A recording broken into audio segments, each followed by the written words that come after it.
بہت غور سے جملہ سننا، فیصلے کے سال آ رہے ہیں. اب دنیا کی زندگی میں زیادہ وقت باقی نہیں، پوری دنیا کی زندگی میں زیادہ وقت باقی نہیں.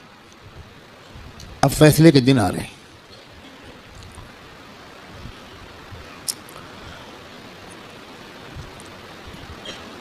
پہلے جیسا اب زمانہ نہیں ہے. ایک ایک دن جو گزر رہا ہے یہ فیصلے کے دن سے ہمیں قریب کر رہا ہے. اور فیصلے کے دن کی جو سب سے بڑی علامت ہے کہ اب فیصلے کا دن قریب ہے وہ ہے فلسطین کے حالات. کیونکہ اب بہت بڑے بڑے واقعات ہوں گے. دجال کی آمد بھی بہت دور نہیں ہے، اور حضرت عیسیٰ کی آمد بھی بہت دور نہیں ہے، اور امام مہدی کی آمد بھی بہت دور نہیں. اب مسئلہ یہ ہے کہ اگر اب بھی ہم گناہوں کی زندگی میں لگے تو ہمیں اللہ دجال کے ساتھ کھڑا کر دے گا، توبہ کی توفیق بھی ہم سے چھین لے گا. حضرت امام مہدی کے دشمنوں کے لشکر میں ہم کھڑے ہوں گے. اب یہ دیکھو، یہ وہ وقت ہے، کچھ پتہ نہیں کس وقت اگلا قدم اٹھ جائے.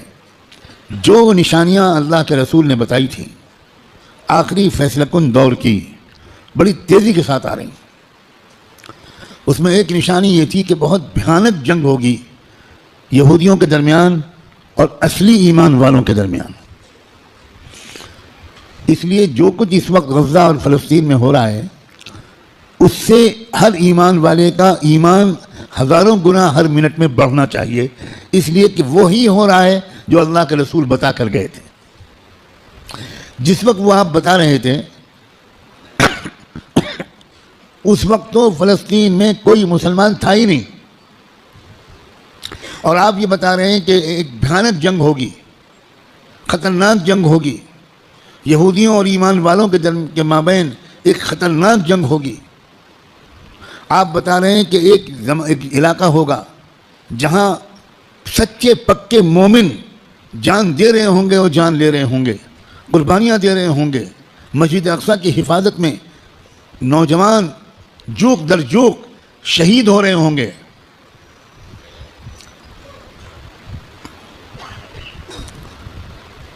اور اللہ وہاں کے مجاہدوں سے سب سے زیادہ خوش ہوگا.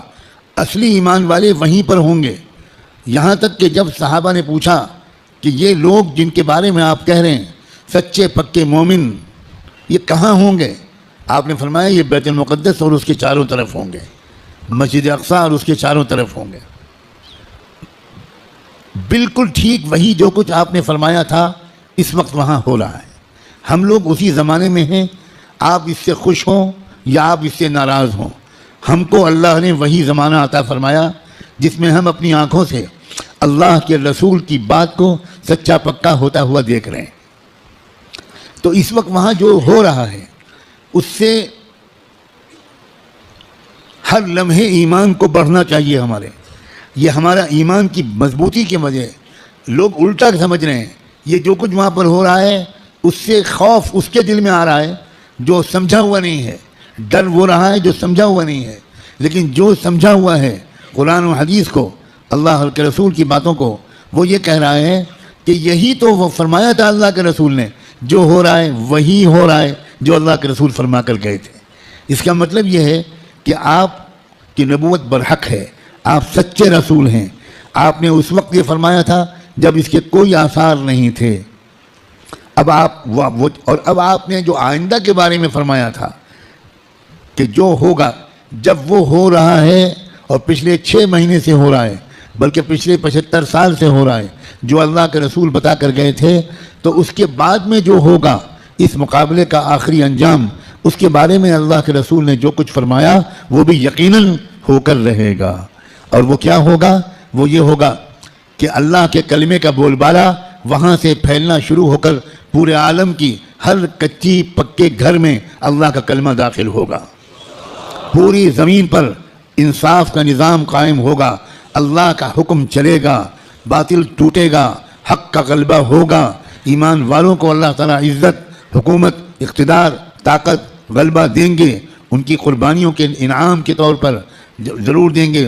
اور پھر دجال کا قتل ہوگا، دجال سے چھٹکارا ملے گا، پوری دنیا میں لا يبقى بیت مدر ولا وبر الا وتدخل فیہ کلمۃ الاسلام بعز عزیز او بذل ذلیل۔ اللہ کے رسول کی حدیث کے الفاظ ہیں کہ کوئی کچا پکا گھر یا کوئی خیمہ ایسا نہیں بچے گا جس میں اللہ کا کلمہ داخل نہ ہو جائے، طاقت کے بل پر یا قبول کر کے داخل ہو کر رہے گا۔ اس لیے لوگوں، یہ بہت چوکنا رہ کر جینے والا زمانہ ہے۔ اگر اسی طرح غفلت میں رہے جس طرح اب تک جی رہے ہیں تو ہمیں خبر بھی نہیں ہوگی، اور اللہ کی طرف سے فیصلہ ہو چکا ہوگا کہ اس نالائق، فاسق، فاجر، خطاکار، گنہگار مسلمان کو میں دجال کا ساتھی بناؤں گا۔ یہ امام مہدی کا ساتھی نہیں بنے گا، یہ حق کا ساتھی نہیں بنے گا، یہ سچ اور انصاف کا ساتھی نہیں بنے گا، یہ مظلوموں کا خادم نہیں بنے گا، یہ ظالموں کا ایجنٹ بنے گا، یہ ظالموں کا مخبر بنے گا، یہ ظالموں کا دلال بنے گا، 4 پیسے کے لیے تھانے پہ جا کر مخبری کرے گا۔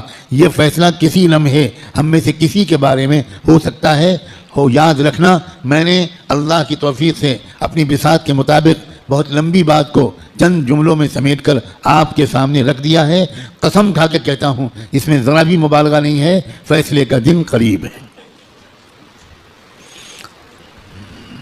اب اگر گناہوں کی طرف واپس لوٹے، اب اگر پچھلی زندگی کی طرف واپس لوٹے، جن غلطیوں کو چھوڑنے کا فیصلہ کیا ہے، بار بار اللہ تعالیٰ سے عہد کیا ہے، بار بار رو رو کر انفرادی اور اجتماعی طور پر یہ ارادہ کیا ہے کہ اب گناہ کی طرف واپس نہیں جائیں گے، دوستو اب اگر واپس گئے تو پتہ نہیں پھر دوبارہ توبہ نصیب ہوگی کہ نہیں، کیونکہ یہ جو دن اب آ گیا زمانہ، اس زمانے کو پہچاننا علماء کا فرض ہے۔ علماء کی ذمہ داری ہے کہ وہ اس دور کو پہچانیں۔ پچھلے دور کی روایتی باتوں سے کام نہیں چلے گا، اب آپ کو اکابر علماء کے پاس رہنا پڑے گا، کچھ مہینے گزارنے پڑیں گے، تربیت لینی پڑے گی، ان کا اعتماد حاصل کرنا پڑے گا۔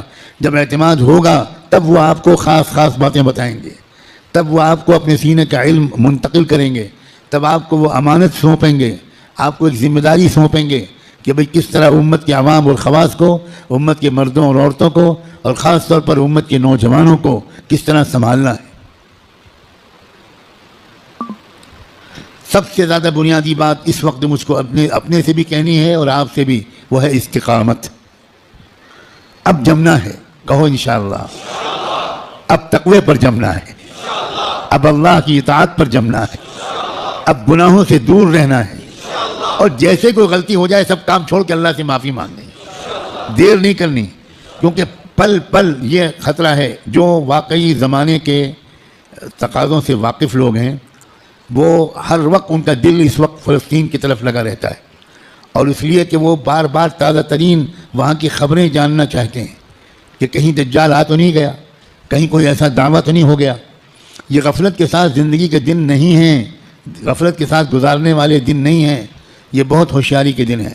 اور یہ بھی یاد رکھنا، الٹے سیدھے مقرروں اور مولویوں، الٹے سیدھے جو اپنے آپ کو عالم کہتے ہیں اور ہیں وہ جاہل، ان کی باتوں کے چکر میں مت آنا۔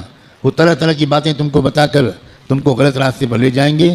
جو سچے پکے اکابرین ہیں، بڑے بڑے بزرگوں کی صحبت یافتہ، قرآن مجید کے مفسر، قرآن کو گہرائی سے سمجھنے والے، اللہ کے رسول کی منشا کو سمجھنے والے، پوری زندگی کے 24 گھنٹے اللہ کے دین کی خدمت میں گزارنے والے، جن پر وقت کے سارے بزرگوں نے اعتماد کا اظہار کیا، ان کی بات ماننا ہے۔ ورنہ سوشل میڈیا پہ جاؤ تو 50 انجینئر ملیں گے، اور 50 ڈاکٹر ملیں گے، اور 50 طرح طرح کے لوگ ملیں گے جو اسلامی پروگرام چلا رہے ہیں۔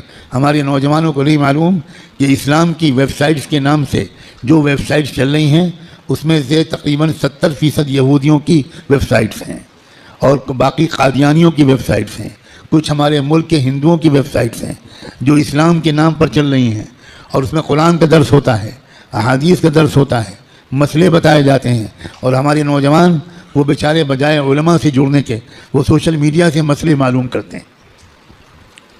ابھی مجھ سے چند دن پہلے یہیں کسی نوجوان نے پوچھا کہ ہمیں بعض مسئلے معلوم کرنے پڑتے ہیں تو ہم سوشل میڈیا پر جاتے ہیں، وہاں پریشان یہ ہوتے ہیں کہ الگ الگ سائٹ سے الگ الگ جواب ملتے ہیں۔ میں نے ان سے پوچھا کہ جب آپ بیمار پڑتے ہو تو سوشل میڈیا پر جا کر علاج کراتے ہو؟ آپ کو کینسر ہو جائے تو آپ فوراً سوشل میڈیا کی سائٹ کھولو کہ ٹریٹمنٹ آف کینسر اور علاج شروع کرو، تو اتنا ضرور فائدہ ہوگا اس علاج سے کہ اگر وہ علاج نہ کراتے تو سال 2 سال گھر والوں کو تیمارداری کرنی پڑتی. سوشل میڈیا کے علاج سے انشاءاللہ بہت جلدی گھر والوں کی پریشانی دور ہو جائے. جب آپ کو کوئی مقدمہ لڑنا ہو، کوئی عدالت کا مسئلہ قانون کا ہو، تو آپ کس کے پاس جاتے ہو؟ کسی انجینئر کے پاس، کسی انجینئرنگ کی سائٹ کے پاس جاتے ہو.